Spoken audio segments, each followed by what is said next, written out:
il m'arrive parfois de faire ce qu'on appelle en droit une soustraction frauduleuse de la vanne d'autrui, c'est-à-dire de prendre une vanne d'un spectacle, tout le monde me trouve ultra drôle, alors que la vanne elle est pas de moi. Faut jamais tenter de faire une vanne quand il y a des humoristes. Comme ce sont mes salariés, dès que je fais une vanne, tout le monde est mort de rire. Et après je rentre à la maison, je fais la même vanne à ma femme et elle rigole pas du tout. C'est l'humour de demain. Je sais pas si vous voyez ce que c'est le fond du trou, bah j'étais en dessous. Au bout d'un moment, la proba de réussite tend vers 100%.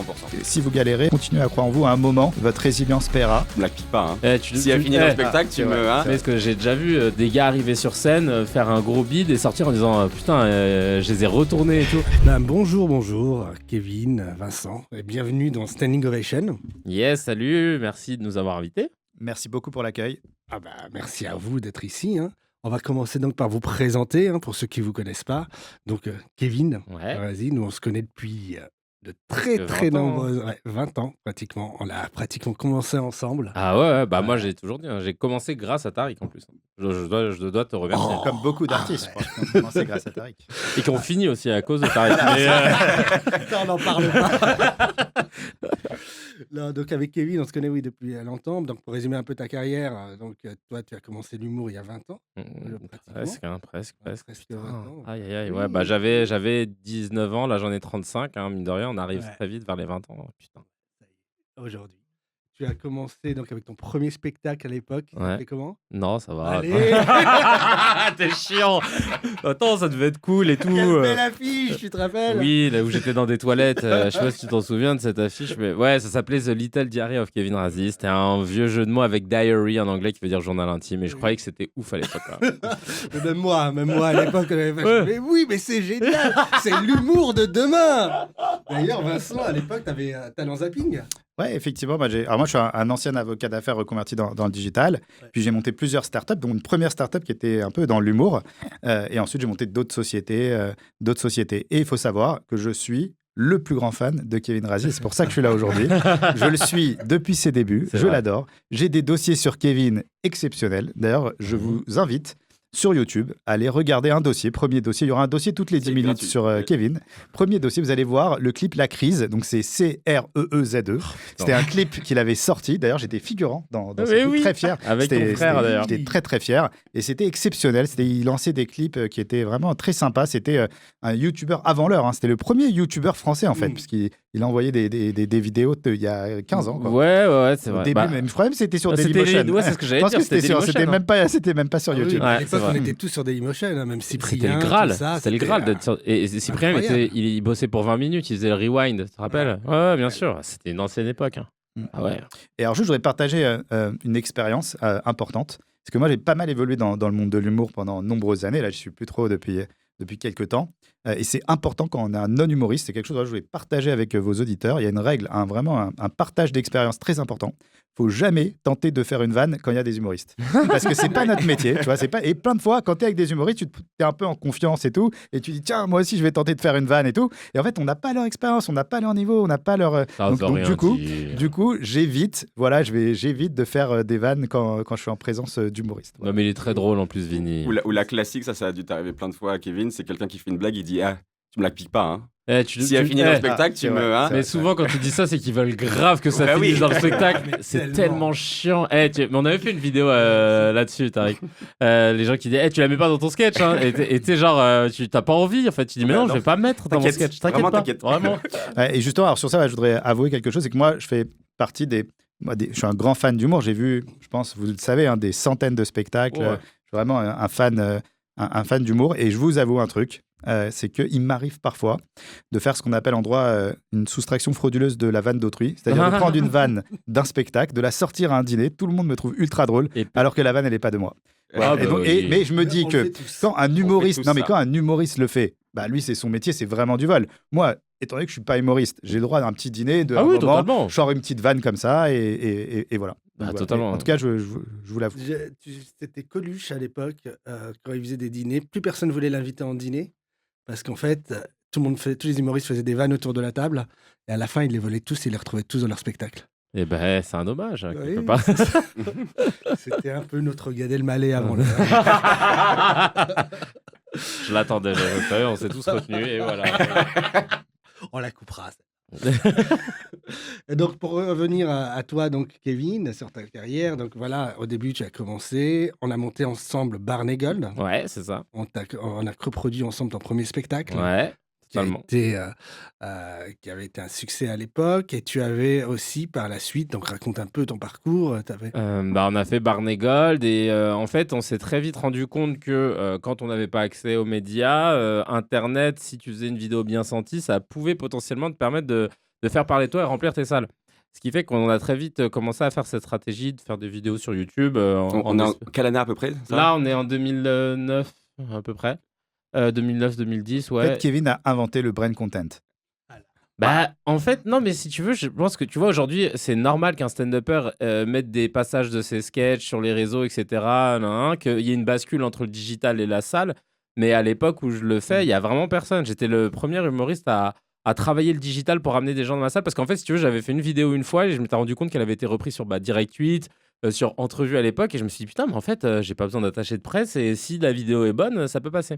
Et c'est comme ça qu'on a créé donc Barney Gold. Et ensuite, en 2010, je crois que c'était le plus gros buzz qu'on ait fait avec la parodie de Section d'Assaut. Et après, 2011, on a fait une parodie de Bref, version antillaise. Exceptionnel. Les deux exceptionnels. Et c'est grâce à Boef qu'on a eu notre premier contrat avec Orangina où ils ont fait du placement de produits. Nous, on connaissait pas ça, c'était tout nouveau. Et en fait, à ce moment-là, je crois qu'on était la seule chaîne YouTube à être structurée en boîte de prod. Donc en fait, souvent, ils passaient par nous parce que nous, on savait ce que c'était de faire des devis. Qu'est-ce que tu entends par une chaîne YouTube structurée en boîte de prod ? Parce qu'en fait, à l'époque, les YouTubeurs, ils avaient juste des chaînes YouTube. Et c'est ça, tu veux dire. Ouais, c'est ça. Okay. Alors, mais nous, on avait une structure, une SARL. Ouais. Et on avait Elodie Legal qui était notre gérante, qui avait le nez dans la paperasse, qui savait faire des contrats, qui pouvait négocier, parler argent, etc. Et puis parfois, même les agences préféraient passer par nous pour qu'on puisse ensuite recruter des talents parce que on était structuré. Voilà, on savait ce que c'était qu'une deadline. Hein. C'était pas le cas de beaucoup de gens dans le milieu artistique. Et puis voilà, quoi. Donc on s'était un peu structuré comme ça. Est-ce que tu penses que c'était le moment où tout a basculé pour toi, où vraiment ça commence, tu sais que ça devient vraiment ton métier, tu commences à en vivre. Alors là, en fait, en 2010, j'ai arrêté de bosser à côté. Je bossais chez Mondial Assistance, une plateforme téléphonique. Et donc ça a été un peu la traversée du désert de 2010 à 2011. Parce que j'avais pas. Enfin, tu vois, t'avais juste de chômage, etc. C'était une galère. Et c'est en 2012 que ça a basculé quand on a fait On ne demande qu'à en rire. Tariq co-écrivait mes sketchs. Et ensuite, dans la foulée, j'ai été pris dans le Jamel Comedy Club, là, dans la nouvelle troupe. Et dans la foulée, on nous a contactés pour faire partie d'un collectif de youtubeurs qui sera le Studio Bagel. Et donc, en fait, cette année 2012, ça a été vraiment le moment où on a commencé à vraiment vivre de ce qu'on faisait, quoi. Ok. Voilà. Est-ce que tu te souviens de ce moment similaire où tu sais pas trop ce que tu fais, ça marche, mais pas trop, ou en tout cas, c'est pas au niveau de ce que tu attends, et puis à un moment, tu as des trucs qui s'enchaînent comme Kevin, bam, bam, bam, bam, bam. Alors, c'est pas du tout une vanne, hein, c'est vrai, mais moi aussi, c'est en 2012 que ça a décollé. C'est vrai, hein, c'est en 2012. J'avais monté une première start-up dans le monde de l'humour, justement, qui n'avait pas décollé, et donc, je sais pas si vous voyez ce que c'est le fond du trou. J'étais en dessous du fond du trou, comme toi. C'était la grosse traversée du désert. J'étais vraiment déprimé, dégoûté, parce que moi, j'étais avocat d'affaires. Je quitte tout pour monter une start-up. Tout le monde me dit, t'es fou, t'avais tout pour réussir, t'as fait droit, école de commerce, t'es avocat d'affaires, tu gagnes très très bien ta vie, tu lâches tout pour monter une start-up. Après, la start-up se plante. Les mecs me disent, ouais, on t'avait dit et tout, franchement.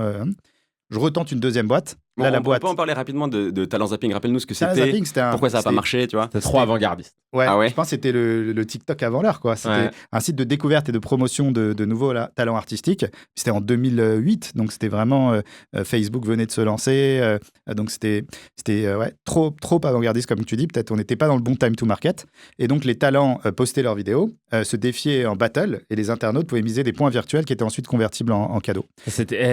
C'est l'ancêtre de la crypto et des NFT. Putain. Voilà. C'est un truc de fou. C'était à l'ancienne. Et donc, on a mis beaucoup d'énergie. J'ai beaucoup appris et j'ai échoué. Donc, à un moment, j'ai stoppé. Donc, comme je vous dis, j'étais très triste. Et à ce moment-là, j'hésitais entre redevenir avocat ou remonter une nouvelle boîte.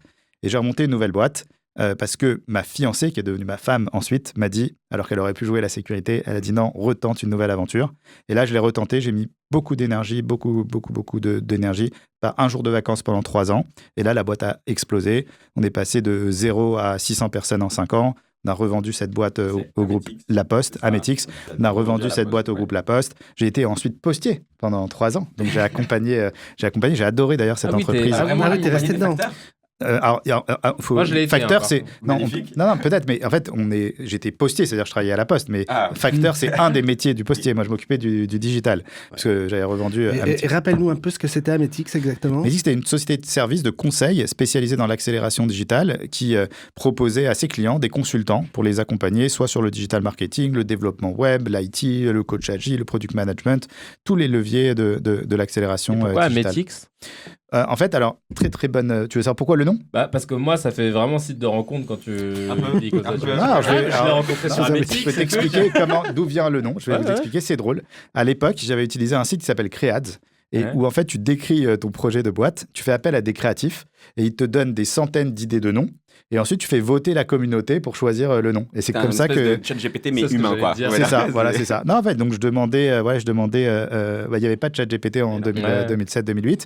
Et donc, c'est comme ça. Enfin, c'est 2011 que j'ai lancé Ametix. Ah ouais, donc c'est même pas ça a été totalement. Mais t'as raison, en fait, je comprends ton point. Le nom n'a rien à voir avec les services, les clients. C'est un nom qui sonnait bien. Mais ça a fonctionné quand même. Il y allait à la rigueur, to meet, voilà, ça rencontre. Finalement, ça. J'ai tiré le truc. Vraiment, là. Finalement, ça a fonctionné. Bah ouais, bravo.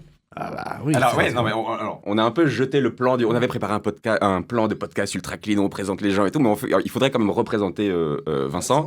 Vincent, aujourd'hui, tu es cofondateur et CEO de European Digital Group, qui est un groupe que je pense les gens, disons, moi, par exemple, j'ai passé 2 ans à Station F. J'ai plein d'amis qui sont consultants, etc., qui ont fait des écoles, qui ont des jobs un peu classiques de sortie d'école.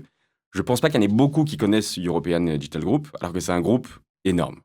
D'accord ? Est-ce que tu peux repartir déjà rapidement, tu peux nous dire, je sais pas, quelques chiffres que tu es OK de partager, le nombre de salariés, le nombre de clients. Alors, European Digital Group, donc on a créé il y a 4 ans. C'est un groupe qui est spécialisé dans l'accélération, la transformation digitale et donc qui accompagne les grands groupes, les ETI, les PME dans leur transformation digitale. C'est un groupe qui est composé d'ultra spécialistes dans chaque levier de l'accélération digitale. Donc sur chaque problématique, on a un expert pour accompagner nos clients, enfin une société experte. Donc on a été créé il y a 4 ans, on a une très forte croissance organique et beaucoup de croissance externe également. C'est notamment pour ça que vous êtes connu. Non, c'est un mix des deux. C'est un mix des deux. Aujourd'hui, on est 1700 collaborateurs, on fait 280 millions de chiffre d'affaires et on a une très grosse croissance organique, près de 25% de croissance organique par an et 108% avec la croissance externe. C'est fou ça, en 4 ans, c'est ça ? Wow. Et voilà. Mais je dis toujours que l'échec, c'est quand même l'impôt à payer avant le succès. Et donc, pour Kevin qui me connaît et Tariq et tout, je pense que j'ai bien payé beaucoup d'impôts avant d'y arriver. Moi aussi, je suis en train de me dire là, ils m'ont plumé. Et en fait, on peut faire un parallèle, puisque c'est l'objet de l'émission, parce que moi, j'ai beaucoup observé les humoristes et les entrepreneurs, et on peut faire un vrai parallèle, parce que moi, en suivant beaucoup d'humoristes, j'en ai vu beaucoup galérer, mais tenir, être résilient, et à la fin, une explosion.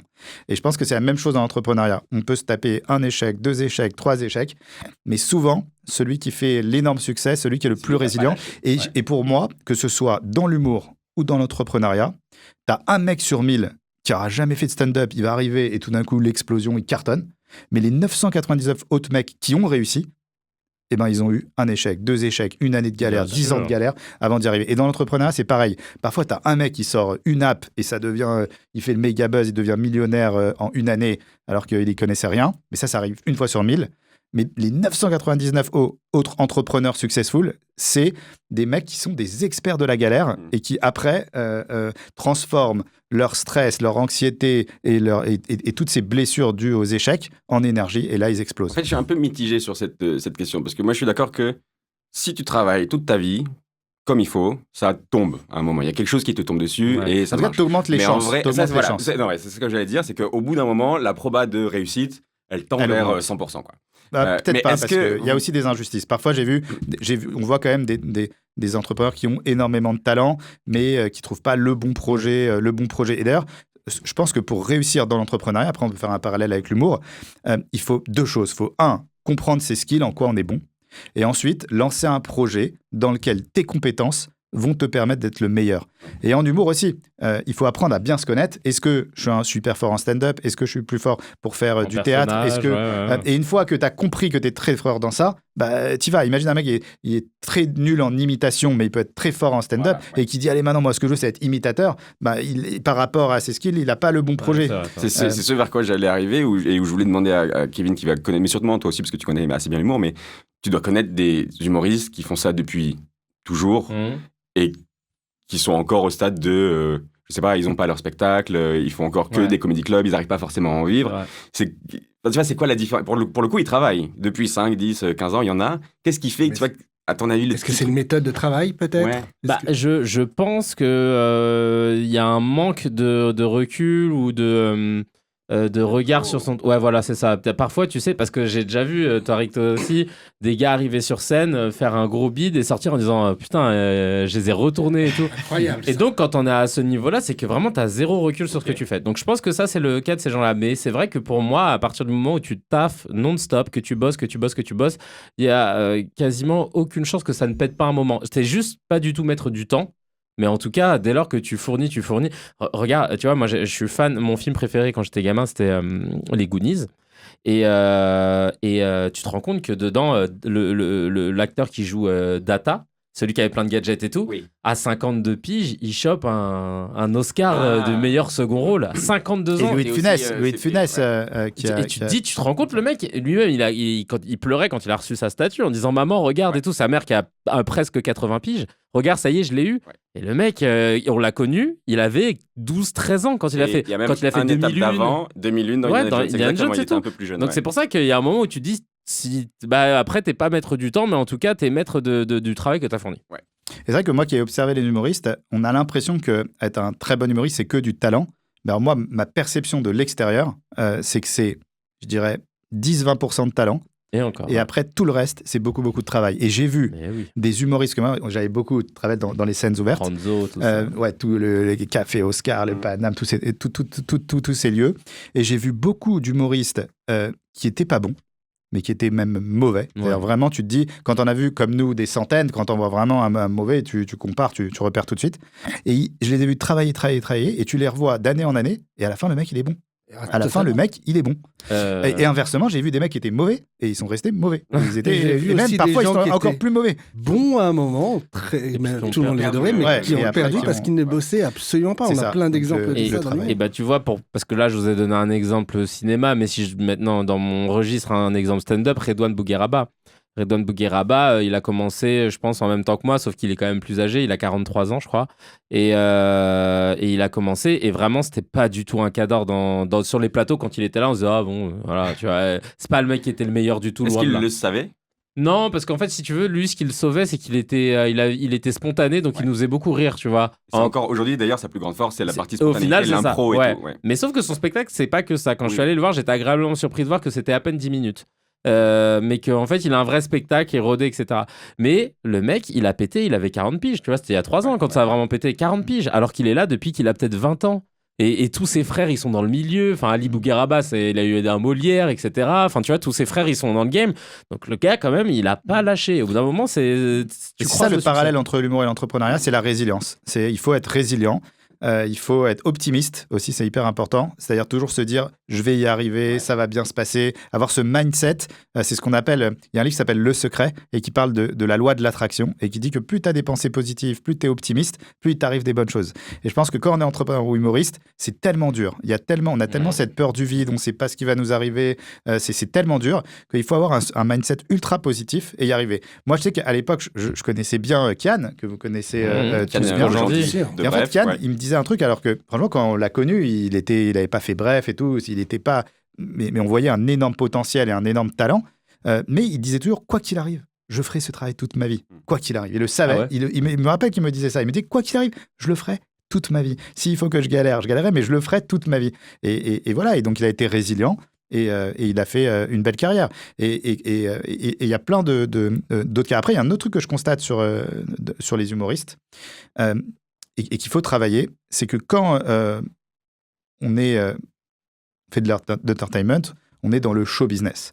Et je vois beaucoup d'humoristes qui font du show, mais qui sont contre le business. Il y en a qui se disent le business c'est pas bien, moi je fais pas ça pour l'argent, je suis tout ça, et qui s'intéressent pas à la partie business. Mais et je pense que pour réussir, est-ce que c'est pas en train de changer? Moi je pense que pour réussir, il faut assumer une bonne fois pour toutes, et c'est pour ça qu'il y a un lien entre l'entrepreneur et l'humoriste. C'est que ok, tu as ton talent, mais tu dois aussi savoir te vendre, tu dois aussi savoir négocier avec des prods ou devenir ton propre producteur, et c'est comme une entreprise.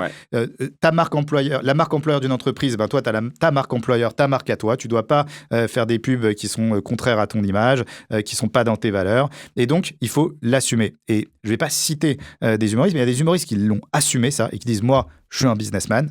Et ben ils font une explosion. Et t'as ceux qui je sais pas pourquoi, parce qu'ils ont l'impression que c'est pas bien de faire du business, tout ça, qui ont une mauvaise image de l'entrepreneur. Ils veulent pas assumer qu'ils sont humoristes et entrepreneurs.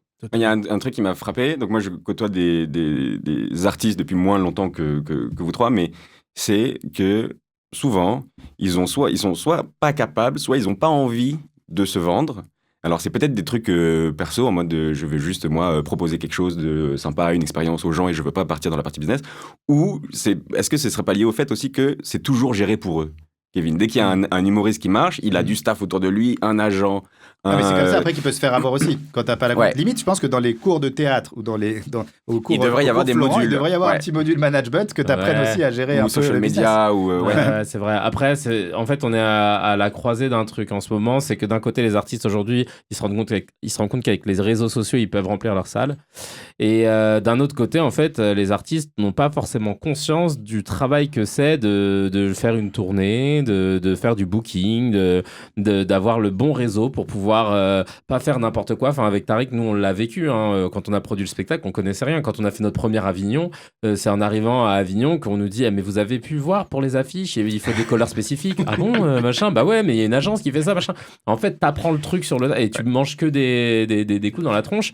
Donc ouais, je pense que l'artiste, il a conscience maintenant de sa valeur en tant que commercial. C'est pour ça qu'il a plus envie de se laisser faire. Il aime plus les contrats à longue durée, etc.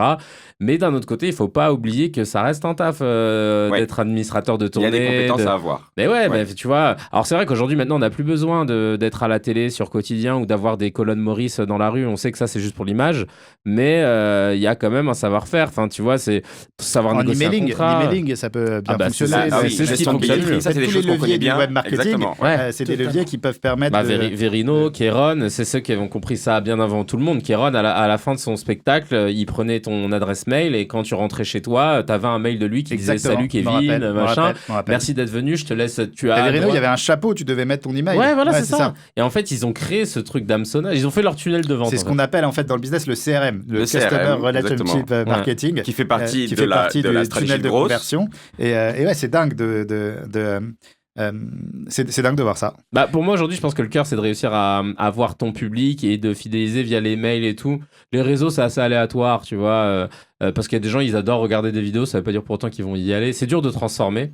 Bon, Redouane Begaraba, pour ne pas le citer, mais lui, il l'a vraiment transformé. Redouane Arjan aussi. Moi, j'étais très très fan de Redouane Arjan. Ouais, mais pour le coup, et toujours d'ailleurs. C'est Redouane dans le business.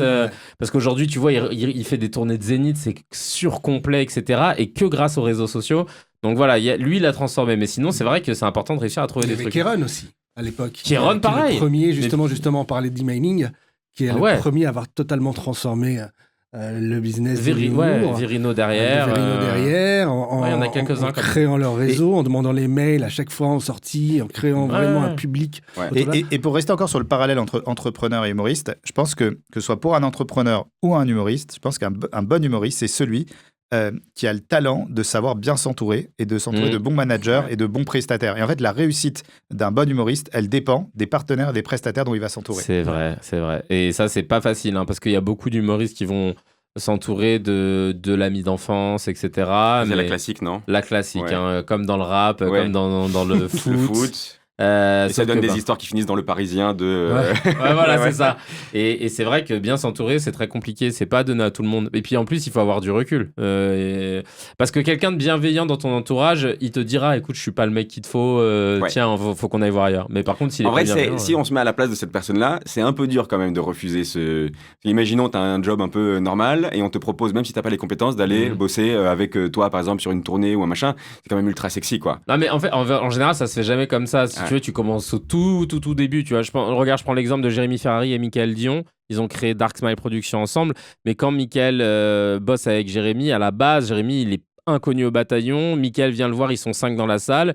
Et comme lui, il était à fond, il était ingénieur, informaticien, etc., il lui dit tiens, si tu veux, je peux t'aider à faire un site internet, on va peut-être essayer. Et en fait, ça s'est fait petit à petit. Et Michael a appris ce taf. Aujourd'hui, il est DG de Dark Smile, mais ça s'est fait vraiment petit à petit. Donc, c'est rare que tu arrives et que tu demandes à quelqu'un, tu le débauches, et quand tu es au top, quoi. En général, si tu es au top, c'est que tu es déjà bien staffé. Ouais.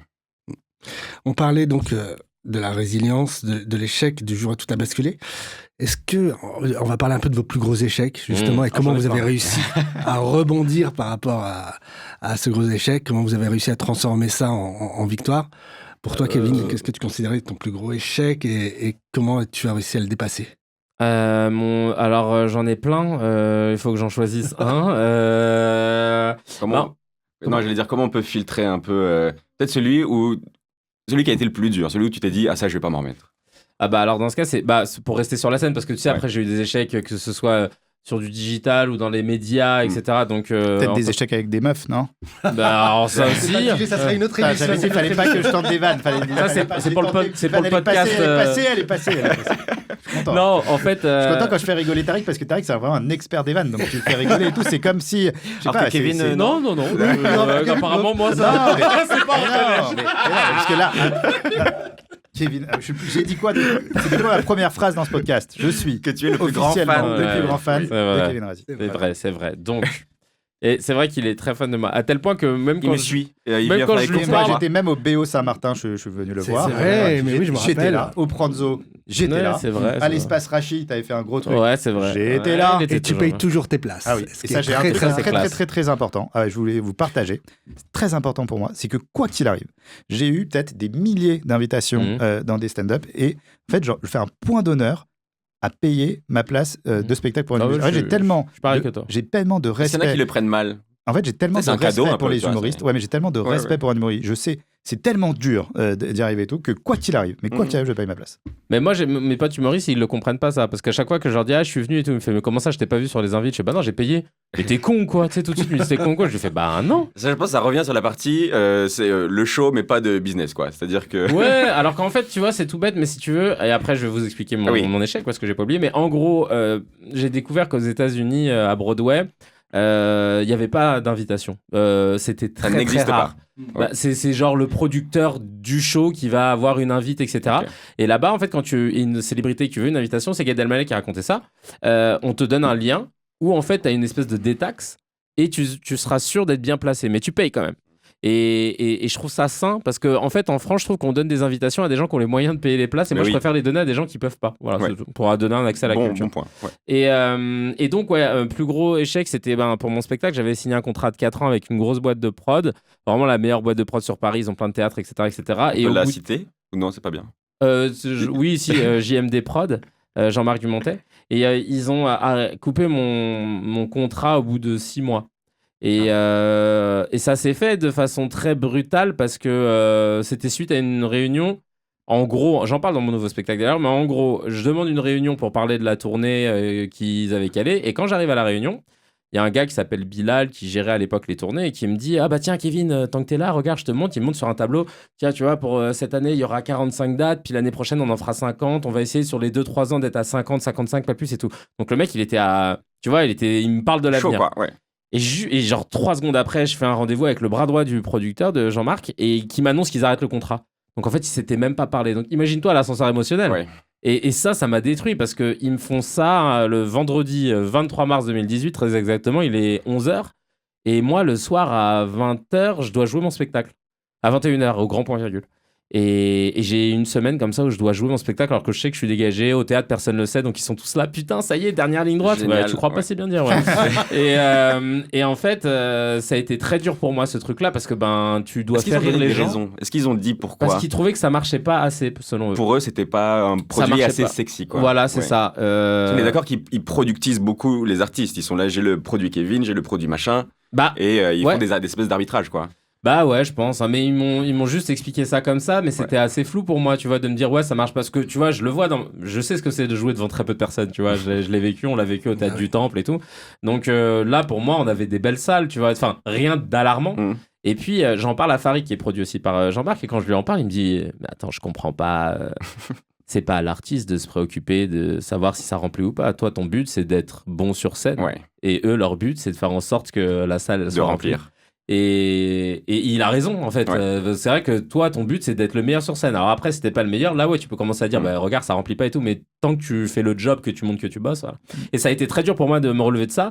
Mais au final, aujourd'hui, et pour conclure sur cette parenthèse, j'ai joué à Montpellier il y a pas très longtemps. Et il y a une nana, donc à la fin du spectacle, j'ai une belle standing ovation, etc. Et puis t'as une nana qui écoutait ma conversation parce que quelqu'un me disait « Mais c'était qui votre producteur ?» J'explique, voilà, c'était Jean-Marc Dumontet. Je me permets de le citer aujourd'hui, Jean-Marc, parce que de l'eau a coulé sous les ponts et on est en bon terme. Hein. J'ai réussi à mettre l'affect de côté, maintenant c'est que du business. Ça allait au prud'homme, apprendre à... quand même. Oui, quand même. Attends, 4 ans, t'arrêtes au bout de 6 mois, normalement, il y a un billet à prendre. Quoi. Mais d'ailleurs, long story short, j'ai rien pris. Bon. Mais donc, voilà, on est en bon terme. Et en fait, j'explique que voilà, Jean-Marc Dumontet, ça s'est passé comme ci, ça, là. Et t'as une nana qui dit « Excuse-moi, je me permets de vous couper, mais en fait, vous pourrez remercier votre producteur parce que sans lui et sans ce qu'il vous a fait, on n'aurait pas eu le beau spectacle qu'on a aujourd'hui. » Je me dis, ouais, putain, en fait, c'est un bon résumé. Tu vois, tous ces échecs, etc., ça donne après, quand tu arrives à encaisser le truc, résilience, et puis tu reviens, et puis aujourd'hui, j'en parle, et ça fait un beau spectacle. Ouais. Au final, c'était juste un chapitre un peu triste. Là, aujourd'hui, tu es content de ce que tu fais, de ce que tu es en train de faire en ce moment. D'ailleurs, on n'en a pas parlé. On devait parler de... Donc là, tu vas être dans une pièce de théâtre. Qui commence bientôt. Tu peux nous en parler un peu? Ouais, bien sûr. Je vais être dans une création la nouvelle création d'Alexis Michalik qui s'appelle Passeport, et ça a commencé au Théâtre de la Renaissance le 26 janvier. Et donc, on commence les répètes. On sera là. Magnifique. On sera là. On sera. Oui. Ah bah, avec plaisir. Et on paiera nos places. Évidemment. Et ton nouveau spectacle. Et mon nouveau spectacle que je suis en train de roder. Là, je suis arrivé à la fin du rodage. Il me reste 6 dates. Et qui s'appelle Fallait être là. Et je parle justement de tous mes échecs, entre autres. Magnifique. Voilà. Et Vincent, un peu la même question. Pour moi, comme je vous disais tout à l'heure, pour moi, l'échec, c'est l'étape avant le succès. C'est l'impôt à payer pour y arriver. Et le plus gros, c'était Talent Zapping? C'est ça, il y a eu Talent Zapping et puis il y en a eu d'autres. Mais en fait, quand j'ai vendu ma première société... Ametix, j'ai écrit un long message pour remercier toutes les personnes qui avaient été bienveillantes, qui m'avaient aidé, pour remercier tous mes mentors, parce que j'avais un sentiment mêlé de fierté, mais aussi de gratitude. Je voulais remercier toutes les personnes. Et à la fin, j'ai remercié des personnes qui sont très importantes. J'ai remercié toutes les personnes qui n'ont pas cru en moi. Toutes celles qui m'ont dit tu n'y arriveras jamais, toutes celles qui m'ont dit, parce qu'en fait sans elles... Tu les as nommées? Non. Non, ça aurait été drôle. On va les nommer justement. Et en fait sans elles j'aurais jamais réussi. Parce que c'est ces personnes finalement qui nous poussent à nous dépasser, et on leur dit on va leur prouver qu'on peut y arriver, et c'est ça qui nous aide aussi à nous surpasser. Donc pareil, s'il y a des personnes avec qui tu as eu des difficultés, il faut prendre ça comme une force et te dire je vais leur prouver que je vais faire encore mieux, et comme ça, ils verront que je peux y arriver. Exactement. Même si ça ne doit pas être le seul, ce qu'on appelle les compelling purpose, qui nous pousse à réussir. Mais ça peut en être. Moi, je le vois un peu comme ça aussi. C'est-à-dire que si à un moment, là, vous deux, vous êtes à des stades de vos vies où ça va, où ça marche bien, vous êtes content de ce que vous faites, etc. Et donc, du coup, en fait, toutes les erreurs d'avant, ou tous les chapitres un peu tristes ou un peu galères d'avant, c'est ça... S'ils n'avaient pas été là, vous seriez pas là, quoi. Exactement. Pour moi, on peut le redire, une chance sur 1000 d'y arriver sans échec, 999 chances d'avoir les échecs. Donc que ce soit dans une carrière artistique ou entrepreneuriale, le message que je voudrais faire passer aux comédiens et aux entrepreneurs, c'est si vous galérez, continuez à croire en vous. À un moment, votre résilience paiera. Vous semez, et un jour, vous récolterez beaucoup. Et c'est vrai qu'à un moment, tu te dis, c'est marrant, ça fait quand même plusieurs années que je sème, et je récolte rien. Certains sèment plus que d'autres. Quand même, ce champ, je l'ai bien semé, mais je récolte pas beaucoup. Mais moi, je suis convaincu qu'avec de l'optimisme, en se disant, mais un jour, je récolterai, après, ça marche. Ouais, c'est un beau message. Totalement. On parle beaucoup donc, de l'humour et de l'entreprise. Et justement, tu penses qu'il y a la place pour l'humour en entreprise? Alors, pour des spectacles d'humour en entreprise, non, pour faire des vannes en entreprise. Alors moi, j'ai un problème. J'ai un problème qu'il faut que je vous partage. Ouais. Moi, je suis chef d'entreprise, je vous ai dit, donc j'ai beaucoup de salariés, tout ça. Et le problème... On rappelle combien de salariés dans donc déjà combien de sociétés dans le groupe EDG? Une trentaine de sociétés, de filiales et collaborateurs, on va dire peut-être 1500, 2000, voilà. Tu les connais tous par leur prénom? J'en connais pas mal. Et attendez, je vais vous parler un truc important dans l'humour, quand tu es chef d'entreprise et que tu as 1800 salariés. C'est que, comme ce sont mes salariés, dès que je fais une vanne, tout le monde est mort de rire. Oui, parce que je suis leur boss. Et du coup, ça me met une énorme confiance. Je pense que je suis ultra drôle.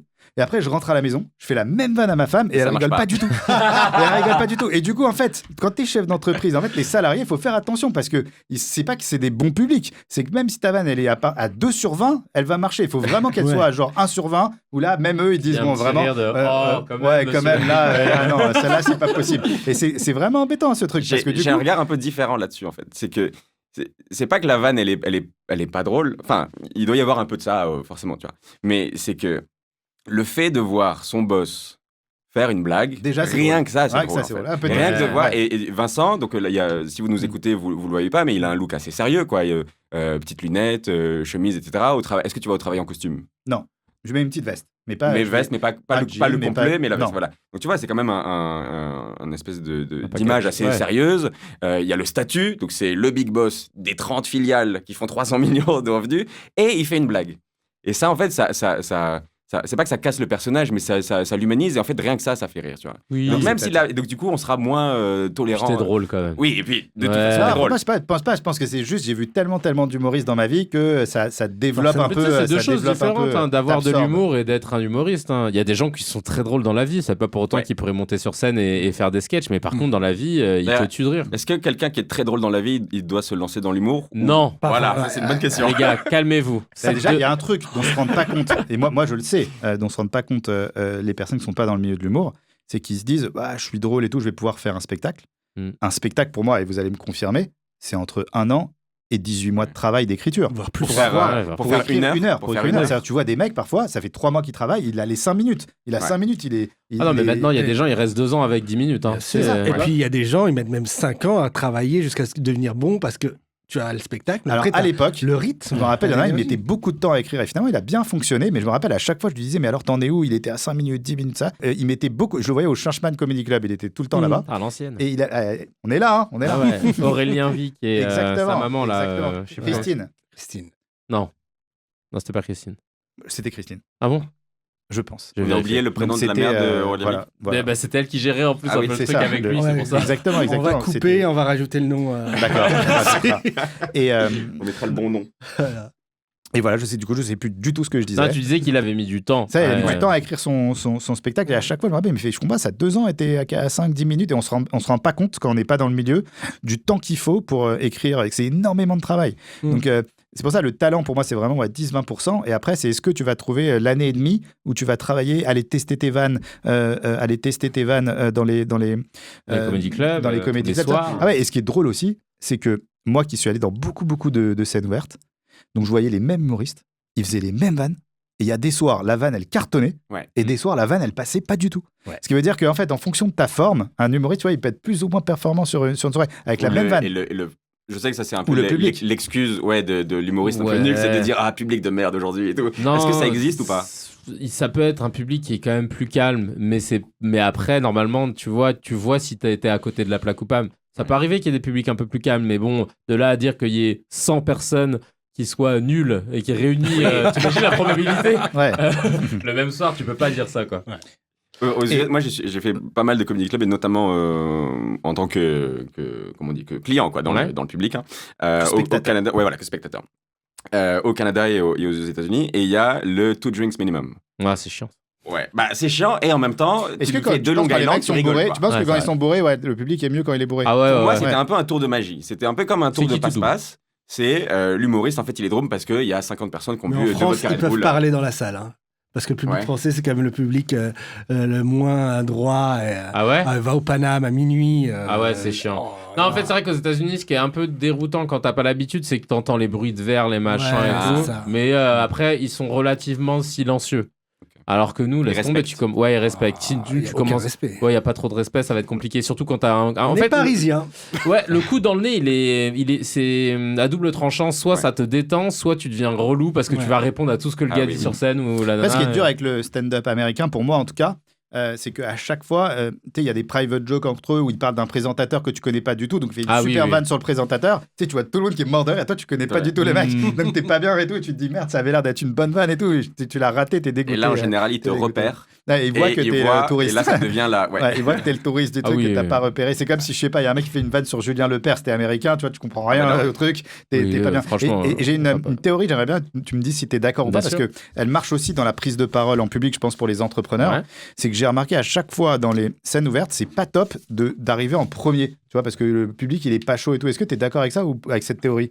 C'est pas top de passer le premier. Personne n'aime passer le premier parce que le public, on doit le chauffer, etc. Donc, c'est vrai qu'on n'aime pas passer en premier. Et du coup, moi, à chaque fois que j'ai une prise de parole en public, une conférence et tout, je dis toujours au mec d'à côté, tu peux pas passer d'abord et tout, je passe juste après toi. Ou sinon, je repère le mec. C'est mieux si c'est toi. Tu repères le mec, le mec qui est vraiment pas éloquent et tout, tu dis, tu passes là et j'arrive juste après, tu vois. Ah ouais. C'est ça. Et passer après un pas très bon, c'est top aussi, ça, non ? Ah ouais. Ça, c'est le top. T'arrives, il y a un mec moyen qui arrive, tu vois, et là, tu passes. Limite, faut le chercher et dire, je peux passer après toi. Dans les premières parties de gros spectacles, tu vois, ils mettent toujours un type bon, mais pas trop pour pas le faire. Il faut pas non plus tuer le mec qui passe après, quoi. Parce qu'il y a déjà des gens il y a déjà des gens qui ont éteint le gars qui passe après parce qu'ils ont ça arrive déjà 2-3 fois. Standing ovation sur une première partie. Là, c'est magnifique. Je dirais qu'on partage un truc. Ils ne sont plus jamais invités derrière. Ouais, grave. Il y a un truc que j'adore chez les humoristes, et ça, il faudrait qu'on en partage certaines, moi j'en ai quelques-unes. C'est les mecs qui ont des vannes de rattrapage. C'est-à-dire, ils ratent une vanne, mais ils ont un truc pour se rattraper. Typiquement, le mec, il dit, bon, selon une étude américaine, on peut pas être marrant 100% du temps. Pour essayer de se rattraper. Sinon, l'autre truc, ils font souvent, c'est il faut une vanne, elle passe pas. Il dit, bon, je vais l'enlever du spectacle, celle-là. Ça fait toujours. C'est un petit rattrapage. Celle-là, je l'enlève. Il s'est planté dans sa vanne et il a un rattrapage de vanne. C'est des béquilles qu'on a. Voilà. Est-ce que tu aurais des exemples de petites béquilles, un truc que tu peux sortir comme ça Tu sais, quand t'es en galère parce que t'as oublié un peu ton texte ou t'as perdu ton truc, tu vas trouver 2 gens dans le public qui ont l'air d'être en couple et puis c'est parti, quoi. Et alors, vous êtes en couple depuis combien de temps ? On dirait pas, apparemment. Tu sais que le mec, il va jamais dire la bonne date et machin. Enfin, voilà. Bon, ça, pour moi, c'est vraiment le niveau 0. Alors, je vais te faire des ennemis, mais pour moi, c'est le niveau 0 du stand-up. C'est le solfège du stand-up. Franchement, parce que aujourd'hui, on va dire, ah putain, trop bien, il improvise trop bien et tout, mais ça, c'est des trucs qu'on fait tous et on le met pas en avant parce que ça, c'est vraiment le truc en béquille, quoi. Et aujourd'hui, ça devienne genre un hit. Tu te dis, ah ouais, ok, d'accord. Tu le vois aujourd'hui dans les vidéos Instagram, ils font que ça. Tout ça. Et il y en a, ils sont pas super bons dans ça. En plus, c'est ça qui est drôle. Il y en a qui font des faux, d'ailleurs, c'est notre truc. Ah ouais. Mais oui, bien sûr. Ils disent à un pote, vas-y, dis que t'es contrôleur des impôts. Ah ouais. C'est comme les fausses caméras cachées, comme les caméras cachées truquées là. Si les gens ne savent pas, c'est ce que je disais à un pote. Si les gens ne le savent pas, c'est comme business, il y a chaud et donc il y a toujours. C'est comme les gens qui, dans la parenthèse de fake, j'ai découvert ça il y a quelques temps, qui font des faux extraits de podcast alors qu'ils sont tout seuls. Tu sais, ils filment derrière un micro, ils sont là. Moi, quand j'ai commencé à monter ma boîte, et en fait, tu vois qu'il n'y a pas de rebond parce qu'ils citent pas le podcast, tu sais, dans lequel ils sont. Et ils ont juste mis l'extrait, c'est trop drôle ça. Alors, il nous reste pas énormément de temps. Vincent, on va arriver vers la fin. On s'éclate, on passe un super bon moment. Mais le temps passe très vite. Non, il y avait un truc qu'on avait noté avec Tariq, qu'on voulait vous demander à tous les deux. C'est Vincent, si tu avais eu à recruter Kevin, tu l'aurais recruté sur quel genre de poste ? Vous connaissez un peu, ouais. Alors, ça peut pas être de la com ou un truc où il faut avoir un peu d'humour et de répartie et trop de créativité. Il faut que ce soit un peu une espèce d'autre rôle un peu opérationnel où tu le verrais bon là-dedans. Déjà, moi, je pense qu'il est bon déjà dans ce qu'il fait. Donc, moi, si je devais lui trouver un poste, c'est être humoriste, continuer. Parce lui, il veut pas que je fasse d'autres choses. Non, parce qu'on a eu la discussion il y a 3 semaines. Je voulais lui parler d'une idée de start-up que j'avais. Il me fait, mais non, mais toi, t'es humoriste, Kevin. Les blagues. Mais pourquoi je lui ai dit ça ? Parce que je trouve ça vraiment dommage. Il a beaucoup de talent. Non, et c'est dommage de faire autre chose, de se disperser. Mais non, je me disperse pas. Et de pas se concentrer sur son cœur. Et la même question pour Kevin. Sur son cœur business. Non, mais au moins, il est honnête, quoi. Il sait dans quoi il veut me voir. Mais par contre, dans le monde de l'humour, il y a plusieurs choses qu'il serait capable de faire. Je le verrais bien présentateur, donc ça, il n'y a pas de souci. Ce qu'il a été. Donc ça, dans le monde de l'humeur. Bien sûr, sur Canal+, j'étais le mec, j'ai jamais raté une fois et tout. Je suis son plus grand fan, arrêtez, stop. Donc présentateur, donc je verrai encore. Vrai, bien sûr, stand-upper. Je pense que en tant que YouTuber, tu es déjà très bon, mais tu pourrais sur les réseaux sociaux exposer encore plus. Vraiment, ça fait longtemps que j'ai pas fait de trucs en travaillant. C'est ça, vraiment. Je pense que tu l'as fait quand il n'y avait pas beaucoup d'audience et c'est déjà une très belle qualité. Et maintenant, il faut continuer. Donc ça, je verrai aussi beaucoup d'explosions. Et surtout, et ça, je lui ai dit, mais tu m'as pas dit que c'était ta priorité, c'est le cinéma. Je te verrais vraiment. Ouais, moi je suis pas trop. T'es pas trop, mais tu devrais. Parce que non, mais vraiment, tu devrais parce que je pense que on pourrait trouver des rôles très sympas. Donc voilà, merci beaucoup. S'il y a des producteurs de cinéma qui écoutent, voilà. Une boîte de production de cinéma. Voilà. Oui, Et c'est vrai qu'il manque. T'as 30 filiales, tu peux pas faire 31. C'est ça.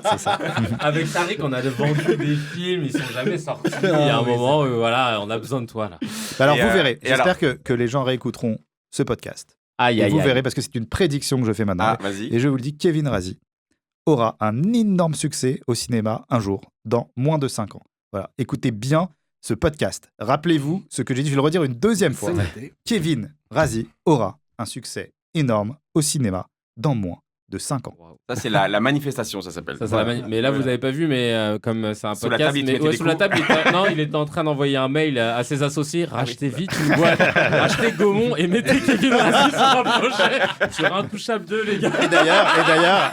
J'ai promis, les gars. Il faut la racheter, cette boîte. Et d'ailleurs, ça me fait penser à un truc, parce qu'on verra après, dans 5 ans, quand il fera ce super succès, est-ce qu'il sera toujours notre pote ou pas. Parce que moi, qui ai connu beaucoup d'humoristes qui ont cartonné, t'as 2 types d'humoristes. T'as Kevin, qui, quand il a eu beaucoup de succès, il a beaucoup de succès, tu lui envoies un message, il te répond, il envoie des messages pour bon anniversaire à tout le monde. Il est resté le même. Et tu vois, certains, ils ne te disent même plus bonjour. Donc c'est un truc de fou. Je ne vais pas balancer des gens, mais t'as certains... Bon, allez, d'accord. non, on n'était pas obligé.